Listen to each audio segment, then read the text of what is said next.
Malik Washington. We'll start with Michael. Hey Malik, so this was the first loss you had in over 700 days. Just for you, just how did you handle the first loss in a while? Like you handle anything in life, you put a smile on your face and keep moving. Being upset about it's not going to get it back. We go back, watch the tape, get it corrected, and move on to the next opponent. Watching the tape, what did you see that Washington was doing there in the second half that kind of stifled your offense a little bit? Yeah, they just came out differently than in the first half. They made some of their halftime adjustments and things that we had to adjust to as offense, and we didn't do very well executing. Questions from Malik. We'll go to your right, Dave. Malik, Nebraska leads the Big Ten in pass defense, not just in yardage allowed, fewest yards allowed, but in passing defense efficiency. From what you've seen, what kind of things do they do to make life difficult for guys like you? I think it's their front. Their front gets after the quarterback a decent amount, and I think that makes it harder for teams to pass on them. So, as long as we hold up in protection, our receivers will get downfield and make plays. And then after last Saturday, how have you guys inside that locker room lifted each other up over the last couple of days? Because, it's not an easy, thing for anybody from guy number 1 to guy number 125 on this roster. Yeah, we just stuck together. We really emphasize and preach sticking together in times of need and, relying on your brothers to help pick you up. People who may have had a bad game or had a great game, we all looking at one another, trying to find ways to keep improving.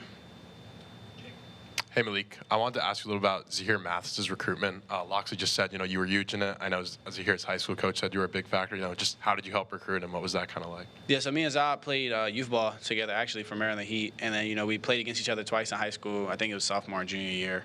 And then senior year, we were down at the UA All-American game. We were sitting on the bus, traveling, and I know him already, so we're, having conversations. He had just recently decommitted.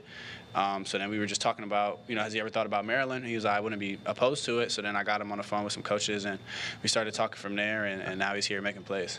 What were some of the things you told him about why Maryland?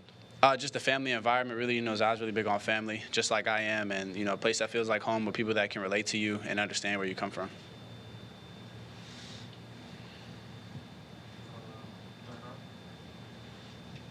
Hey Malik, obviously deal with Litos and Pepsi's now. Last week's news this past week got announced as Iron Rooster's brand ambassador. First off, congratulations for that, but can you speak to sort of how your experience working with Maryland's NIL collective has been and the value that guys like that will bring to the program? Yeah, it's been amazing. They've done a great job, helping me out and facilitating things and getting me with these local brands that, I've been eating at Litos as long as I can remember. Me and my mom used to go all the time. Same thing. My great grandma loves Pepsi. She drinks it all the time. So brands that have had an impact in my life that I'm able to work with now.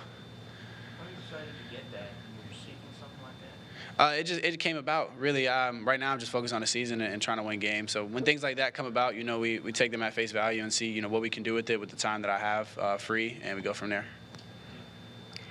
All right, hi Malik, how you doing today? I'm good, how are you? I'm good. So I want to talk about the goodness. Always goodness on tape. You guys had an amazing 16-play drive. What parts of that drive are you most proud of, and then what do you use out of that 16-play to move on, to take to the next week? I think really just our resiliency. Long drives like that, guys can get pretty winded, and that's a lot of plays, a lot on the guys up front, having to move bodies so much. But it just shows that as a team, when we all work together as a unit, we can do anything we put our mind to. Malik, you ended your press conference on Saturday citing Jeremiah 29:11 and sort of saying what you said. Why did you feel compelled to say that? It was just on my mind, really. That's my life verse, and in times of need, that's kind of what I just repeat to myself in my head, so I thought I would be able to share it, and it might help somebody else out. No, but you also talked about how that you guys had to stick together. Was that part of your way of saying, expressing to publicly that, hey, we can't lose confidence at this point? I think that's something we talked about as a team, too, in the locker room after the game, was just not losing confidence in ourselves. And no matter what, the outside and external sources are saying, we know what we have in the locker room, and it's all about the people who put on those jerseys on Saturday. Malik, Coach Loxley mentioned that, this week the point of emphasis is going to be finishing and especially winning the fourth quarter. Just kind of take us to the practice field, right? What will that look like throughout the practice week? Yeah, in every single drill, getting what we call a two-line burst. So after a catch, running 10 yards or full speed, everything you have, just emphasizing that finish, at the end of practice. When guys are tired, it's been however many periods. We have some team periods at the end of practice, going hard and finishing those drills strong. And what was your biggest takeaway from Saturday's loss? Yeah, we just have to finish. Really, I think we just left it out there, trying to coast along to the finish instead of pushing through and headbutting the finish like we talk about. Hey Malik, obviously you're a great runner. You have the ability to make plays with your legs. It has looked, though, like from the outside looking in, that you have seemed a little hesitant to take off on some of the off-schedule scrambles. Would you say that's true? And then is there any emphasis to use your legs more, as create another element to the offense? Yeah, I think it's something that I have to work on, especially just that, like you said, it can add another element to the offense. It's something that I've noticed a little bit, and I think I'm going to try to improve it this week, just being able to create another element for teams that have to defend.